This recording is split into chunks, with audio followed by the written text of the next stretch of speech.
good, everybody? It's your girl, Chanté Presley, and thank you so much for tuning in to the 14th episode of TaeTalk TV. This is actually the first episode of our third season, and if you've been rocking with us, then you might have noticed that we have a whole new set. Shout out to that. Cheers.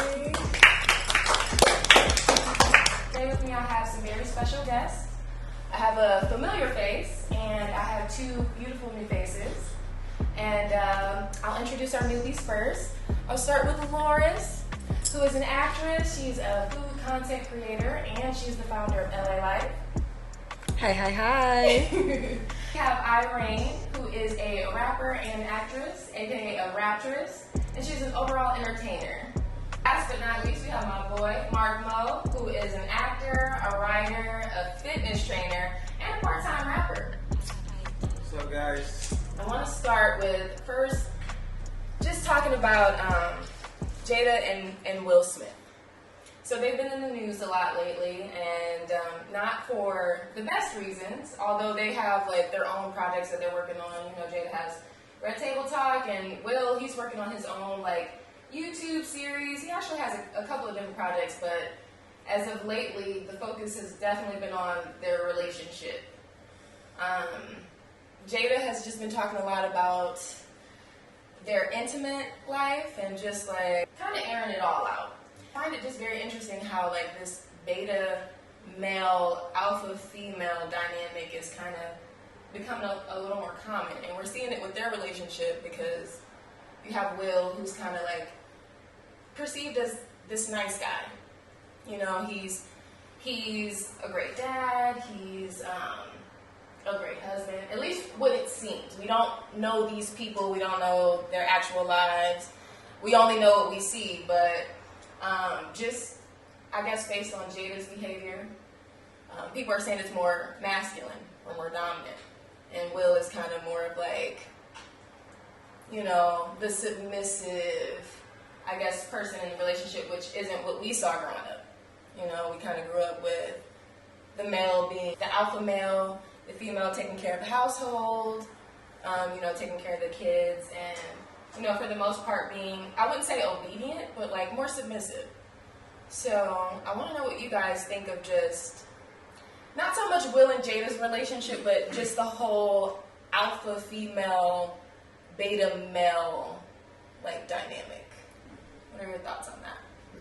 Loris? You know, I think that's a very linear structure. And I think that when you give relationships a linear structure, you give them a beginning and an end, and that's not like human nature. I think, I don't know, I'm always like the one that's like, why? Let them be them. Whatever makes them happy, makes them happy. And I think there's like this necessity for us to have normalcy and to see that played out through our celebrities. But what's normal is to just be in the human experience and to live that. And whatever path their love finds, you know, I think they just want to put it out there in order for it to be more normal and for there to be this like fluidity within relationships. Yeah. I'm actually glad you said that because I do think it's something that probably isn't as uncommon as we think, but because of like, you know, this societal pressures and things like that, I think men feel the need to be more dominant and masculine, whatever that is. Mm-hmm. And I don't think it necessarily has to be that way. And obviously it's working for Will and Jada. I mean, they're still married. Will, he's, like I said, he has a project now, a web series, and he still talks about Jada with the utmost respect. So it's like, he doesn't seem to mind, you know, her energy, I guess, so to speak. He doesn't seem to mind that she maybe desires more in terms of like sex, or like that she's vocal. I should say that. Maybe that, not that she desires more, but that she's vocal about what she wants. Mm-hmm. And she said that it took, them a while to get there. So, Yeah, you know, it probably works for them, and we have the issue with it, not so much them. So. What do you think, Ireign? You can say that there is no right and no wrong way from, you know, a new, very Gen Z perspective. But I truly believe that there's no such thing. Like, the man in a relationship is always going to be the dominant party and participant, and, you know, understanding where Jada and Will started and who Will Smith was in the game, and, you know, where Jada got her start on Set It Off in 1993. There's a lot to say for, you know, both of their powerhouses, and you know, their structural dynamic that we can't speak of, because, like you said, social media and, you know, every celebrity being so you know, like, transparent these days is such a thing, and it's like an awkward thing because it takes the mystique out of the celebrity, in my opinion. But it's, you know, something that I think we all struggle to, like, balance. I'm not saying they're doing a bad job. I'm just gonna say, like you said, it's something we've questioned and known about their relationship for years, so it'd be wrong to act like it's new. But I think in general, when we talk about relationships, and not theirs specifically, when it comes to men and women, there's always going to be a power construct that you can either choose to ignore as a woman and get treated like a man, or you can fall in line with and find a man that fits, you know, the structure, or the, like, wants what you want, which I want to be put on a pedestal and treated like a queen, and I'm not going to be out here, like, you know, having to compete with these dogs for a bone. Like, that's not my job. Would that mean your man is submissive? Never. Why would my man be submissive to me? Why wouldn't he be submissive to you if he puts you on a pedestal and giving you the world? He's submissive to you. That's true. I guess you're right. So, to some extent, I guess he would be not... I think that's where the question with Jada and them come in. And that's all I'm saying. There's like a fluidity in everything, because you don't want a man that's like, you know, you want someone that, like, he steps aside to give you whatever, but you still want him to have, like, some sort of masculinity in the real world. Is that? Yeah, I just feel like Jada at this point has... And I think, like, we don't understand, because here we are talking about what they've decided to make their public lives now, which, you know, is clearly for a reason. Now, whether this is going to lead them to divorce, or if this is just, you know, more for show, like all of Hollywood seems to be, and social media these days, and we're discussing it like it's, you know, the news. I don't know how to comment on these people's private lives. Yeah. No, it's definitely difficult. Like you said, I feel like it's what they've showed us. They put it out there. I feel like before either one of them got on Instagram, there was that mystique, you know, about them, their relationship. You know, people talked about it in their songs. Like, they want that Will and Jada love. And I feel like since both of them, well, not so much Will Smith. When he first got on Instagram, it was all about, like, his adventures and things like that. It wasn't really about his relationship. I do feel like Jada, when Red Table Talk came about, I feel like she kind of started airing things out, and I don't know if it's because that's how she really feels, or if she's trying to bring traction to her show or her platform. That could be, and, you know, like, I understand, I guess, the need for that. Right. But I agree that it does take away from that mystique, where it does. It's kind of just like, now we do feel like we know your relationship, and I don't know if that's what they necessarily wanted. And I don't know that Jada was trying to be malice at all. I think her words get mixed up a lot. I think they pick apart things that she says and kind of, like, have ran with this narrative a little bit. I think it's definitely her fault a little.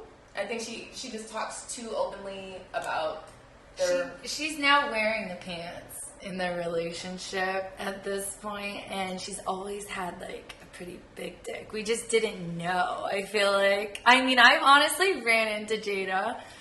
I've actually ran into her on a lot before. Like, Man, you guys think She I got have big a dick big energy. dick? That girl, she's like, she will break. She literally made me. I was like, who the hell is this checking me out? Like, hey Jada, okay, like seriously, she broke her neck like on some like man type shit. So, no disrespect to their beautiful union, but that woman, like, I feel like at this point has a huge platform, and like, could almost even go to him and be like, yo baby, I'm gonna do this, but everybody already thinks this, so it's gonna be alright, like, we gonna be fine. And Will was like, okay baby. And he's still going like, okay, but like, it's like, how much can he take? Like, he's, the way other celebrities have been responding, clapping back, like, I feel like Will either has to be that new uncle, Uncle Phil. He has to be that, I'm gonna stay strong and be the good guy all the time, or he's gonna, at some point say something. I feel like he's officially cracked, like, right?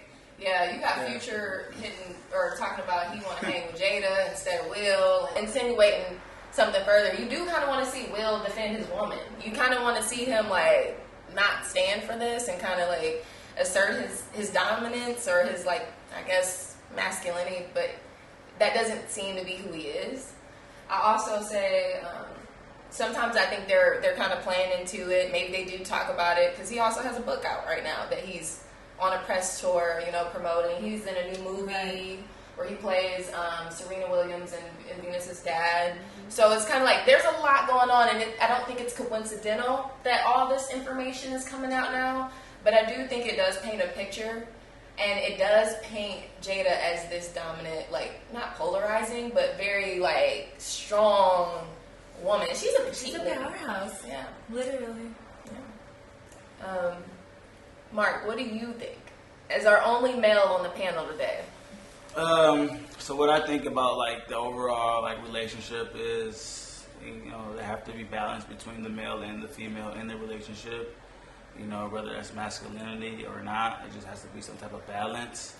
At the end of the day, I feel like with, like, how the world and how women rights have changed and women, getting what they, what they should have, what they deserve in the world, it's kind of changed a lot, just for the simple fact that men probably or could have been this way this whole time, and they could have been showing less dominance in relationships. However, women have stepped into such a bigger role in today's world that the dominance of the man is not as much shown, just because the women are doing just as much. Right. Just for the simple fact that Jada has her own talk show shows how much the world has changed. Like, back in the day, that was not such a thing. Like, a woman's not having that power to talk about relationship in the public like that. Like, you do that, what's going to happen to you when you come home.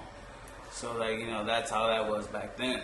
Right. So, like, with the world changing, being how it is nowadays, I just feel like the balance is, just as they're on the same platform, where everyone's on the same platform, so the dominance isn't as shown as much as from the man's side, because the woman is doing just as much in the household. I think that's a great take, honestly, because a lot of people say or attribute, like, this whole beta male, alpha female role is like, should women pay, or like, should it be split down the middle? Bills, like expenses, should it be split down the middle now that women are working? And I feel like with that, it's kind of hard to say, because if now a woman is working just as hard as a man, and then now you're expected to take care of the household, the kids, all these things, it's like, now it's not really fair. It used to be that the woman's sitting at home and she's got all day to clean, be with the kids, which I don't want to say that that's not, like, a hard task. That really, like, it's challenging to manage a household. But now when a woman is, expected to work just as hard as a man, bring home a check, it is kind of hard to find that balance. Like, how do we split these responsibilities without, without one party, I guess, feeling overwhelmed or, like, feeling like they're taking up more of the slack. Mm-hmm. But that does bring me to my next question. Should bills be split down the middle now that women are working, or, how do you think that should work? I read, I I wasn't reading. I was a young girl, and I remember watching this Susie Orman, like, call-in thing. And someone called in and said, hey, Susie, I don't know what to do. Me and my fiance are trying to move in. And he makes, $7,000 a month, and I make $3,000 a month. What are we supposed to do when it comes to the bills? And Susie Orman said something that made the most sense of all my life. She said you would do it according to the amount of money that your bills are in comparison to your personal income.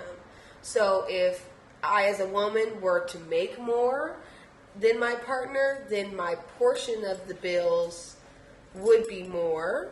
I think that it definitely depends on each household. Like,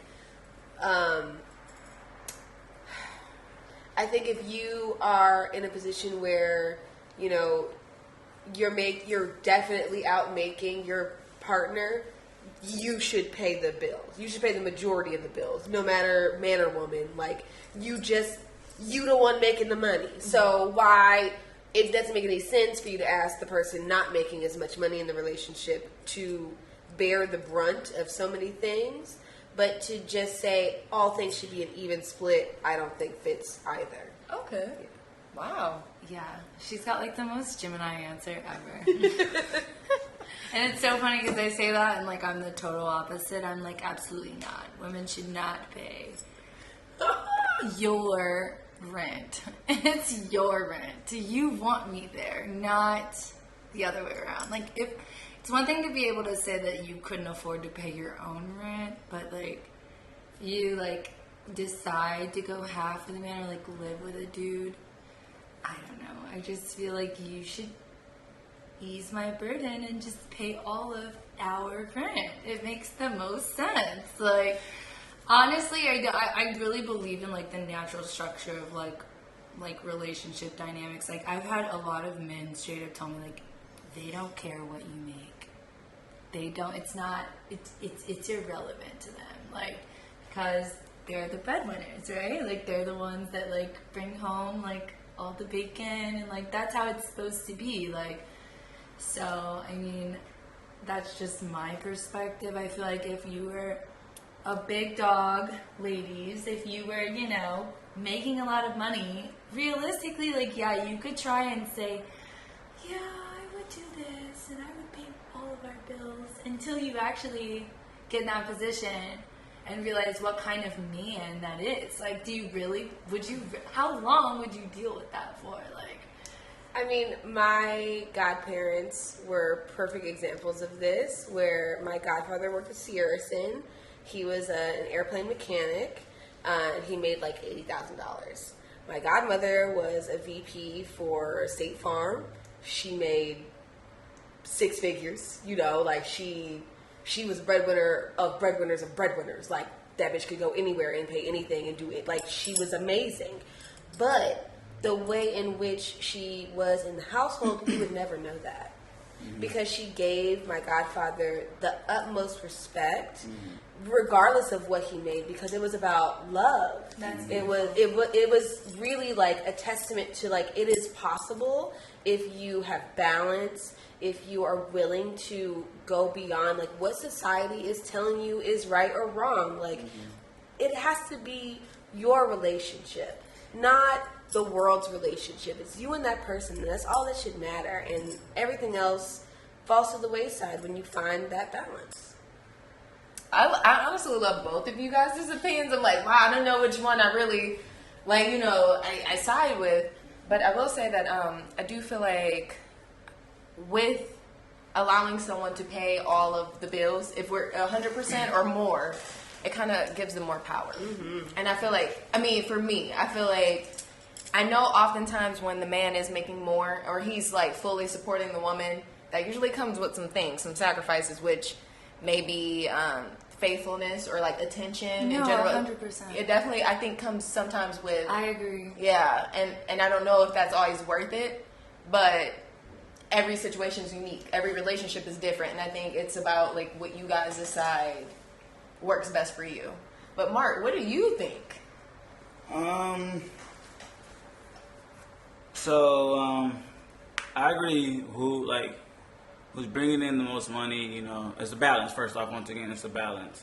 But yeah, like she was saying over here, if you're bringing in $7 grand, the other one's bringing in 3. Why is someone going, you know, try to make this person bring in 3 grand? Pay now he has nothing. Now I can't take you on a date because I just paid all the bills, and you have $7 grand in the account, not doing anything.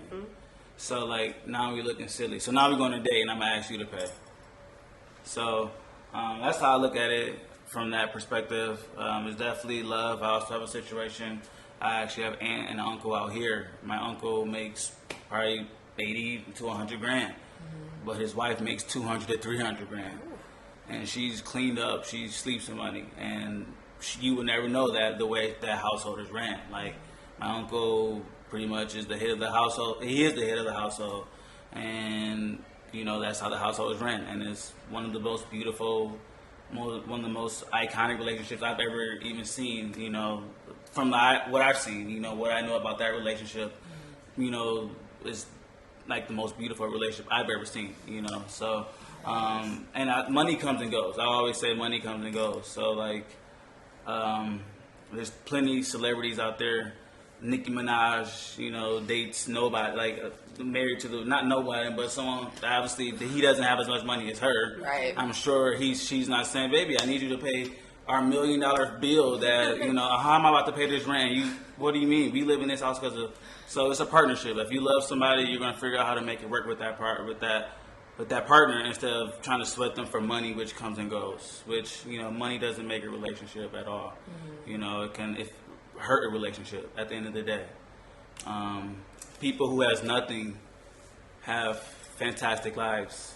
You know, better lives than people who have everything, because it's about love in a relationship, and that's how I look at it. I feel like money really only affects a relationship when you don't have it. Because if you have money, then it's not affecting your relationship. Once you have a certain amount of money, it means nothing. Like once you get to $1 million, once you have $5 million, it means nothing to have $300 million because you spend it the same way. Have y'all seen Marrying Millionaires? Of course. Yes, I love that show. Of course, you're gonna keep. No, I haven't seen that show. Of course, you get more money, the more you can save, the more you can put away for generations. But to live how you're gonna live, like the rest of your life, it's not gonna change. So if you're bringing in $5 million a year or you're bringing in $20 million a year, your life, your average day-to-day life is not gonna change much. Now, what you can do for your generations to come aside will change, of course, because you have more saved. But yeah, so you know. Okay. Well, you know, let's actually have our audience get to know you guys a little better. If you could tell me what your relationship status is, so that they can kind of get a better understanding of your perspective. Loris, if you could start for us. Hi, I'm Loris.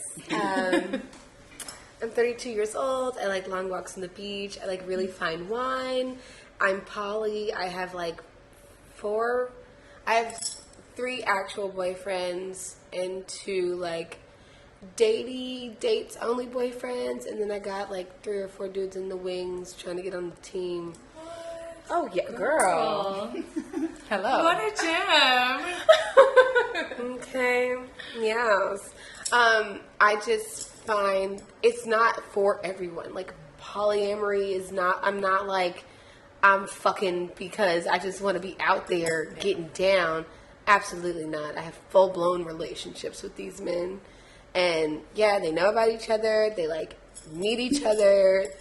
There's a group text, it's a group text. Having this many relationships requires a lot of communication, a fucking special eye calendar. Relationships are work. Woo! That's work. how I like it, girl. It's work. But it's fabulous. I love them all. Wow. That sounds like a lot of energy. It's a lot of work. Yeah. But each it seems one gives you're a different. balancing it. Oh yeah. You seem very balanced. I mean, each one gives me something different, which is why, the whole point, right, of being in these relationships, being poly. Ben is my longest partner, but probably and definitely is the friend lover. It's that perfect friends with benefits kind of thing, but it's not a friends with benefits. Like, he is my boyfriend. He has other girlfriends that he sees and he hangs out with, and we talk about them. And I have a primary partner.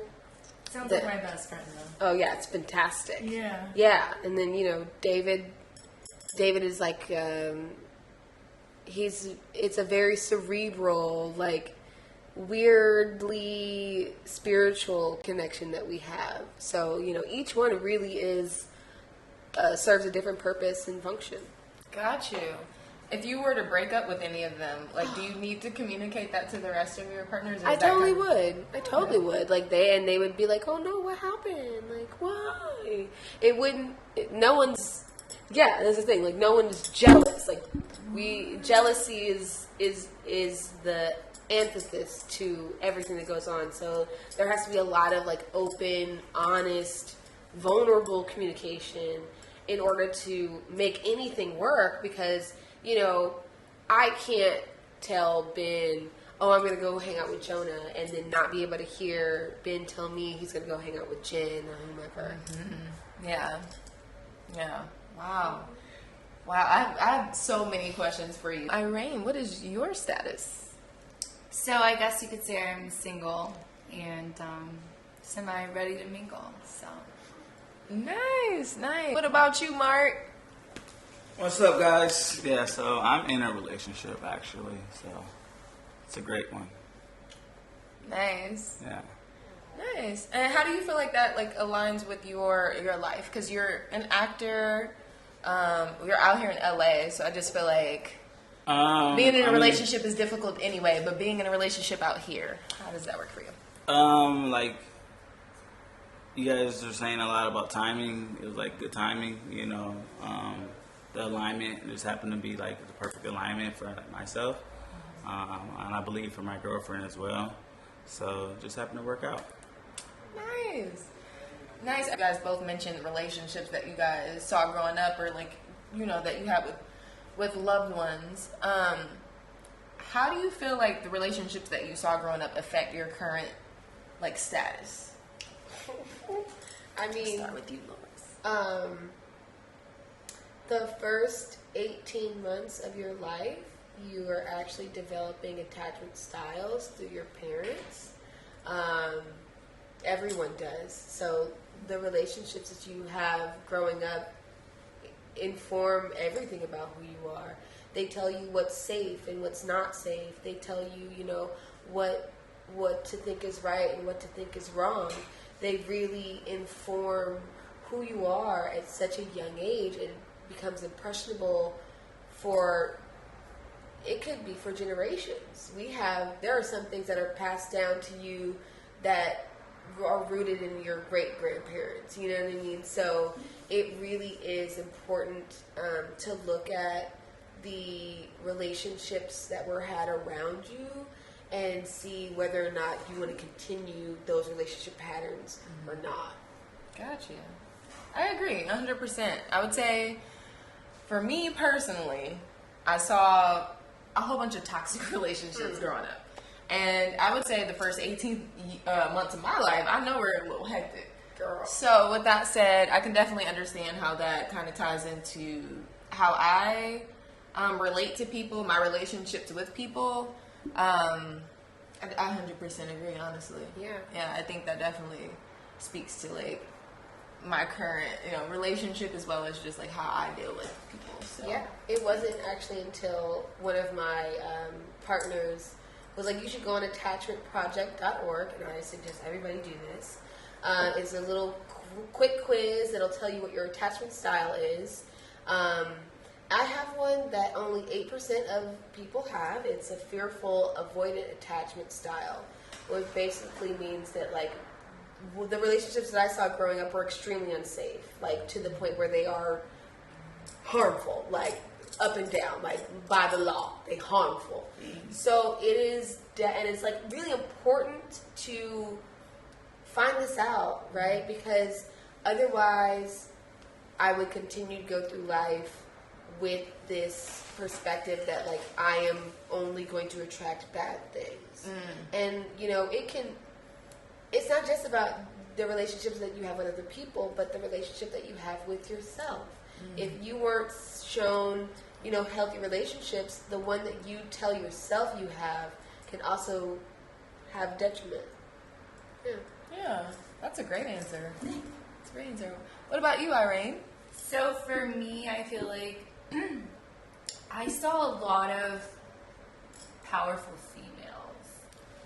So like that's what I'm accustomed to seeing. Like both of my grandfathers had already passed when I was born, and I saw both of my grandmothers, be the head of their households, and like the hierarchy of like both family dynamics on both sides, as well as like my mom who got up and went to work way earlier than my dad. I mean, he was self-employed for the first few years of my life.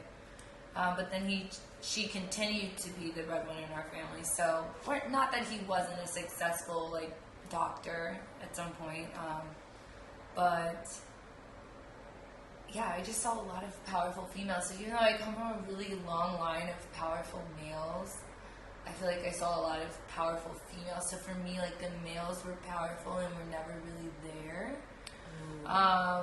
but their spirit was always there. I feel like in the sense of like I always respected and understood the power of like a man and him being in your life, and like how it's like yes and like I don't know. I don't have a problem necessarily like imagining being in a submissive relationship. I feel like it's just more of like, could I actually be in a submissive relationship? So I guess realistically it would have to be balanced, but I don't know where that balance. That's the question that I'm currently left with. Like in relationships, like what kind of balance? Yeah. No, that's very interesting. I think traditionally speaking, men, they would work. So like even when you watch Everybody Hates Chris, Rochelle is like, let your father sleep, let him. Right. So it's like, although he's present, he might not really be present. Exactly. And it's like, but his presence is still felt. Exactly. So that's interesting. That's very interesting. Even though they weren't there, like, because they had passed or they were working, their presence was always felt, like you said. So nice. And what about you, Marc? For relationships, I come from like my grandparents on my dad's side, they're still married till today. My mom parents, before they both passed, they were still married, and my mom and dad are still married. So no matter, I'm sure all those relationships have seen ups and downs, but through the grace of God, blessings, love, they all have made it out to the better side. And with my life, my mom and dad, like I've come from a household where my mom didn't even have to work, and there was times where she didn't work. My dad was always the breadwinner, but like we said, at times he would be gone because he is working or he's traveling for work. But I mean, sometimes those are sacrifices that you have to make for the family, for the greater good. Right. And that's when the woman does do a lot of the house things that we were talking about earlier. So that's just what I think about it, relationship. If I'm going to be serious with someone, especially at the age I'm 31 now, I'm not just dating to just date around. I see myself marrying the person if I'm dating them. So that's where I'm at now. Nice. I can definitely see how like the relationships you saw growing up have definitely contributed to how you view relationships now, and then just obviously your relationship status. You're not dating to just fool around. It's serious. Like you have real intentions for your partner and in your future. So yeah, I love to hear it. I love the diversity on the panel. Everyone has a different relationship status. I'm in a relationship, and I mean honestly, I'm kind of, I guess, a relationship girl. I wouldn't say a hopeless romantic necessarily, but I definitely have always, I guess, been in a relationship. But when something doesn't work for me, it doesn't work for me, and when it does, I obviously want to hold on to it, and I cherish that. But I do think that relationships I saw growing up, like you said, fear. Like sometimes fearing repeating that. You don't always want to repeat the patterns and stuff that you've seen growing up, and like you don't want to like have the same results. My parents were married. They divorced when I was 4. So like getting married to me isn't as important as having a healthy marriage, I guess. It's like, I don't know that they got married for the right reasons. Marriage is a status I think sometimes people focus a little too much on, but it's like, do you have a healthy relationship? Is there a strong foundation to base this marriage on? And I think that your upbringing definitely contributes to that and how you, approach that. So, as this pertains to Will and Jada, I don't really know, because it's like you have Willow and Jada, or Jaden, who they're grown up. We don't really know how they're affected by this because they're both very young. They're both very young kids. Neither one of them, I think, are getting married anytime soon. But I wonder how this will affect them, seeing their parents and their relationship and the example that they've, seen growing up, how that'll affect them and the relationship choices they make.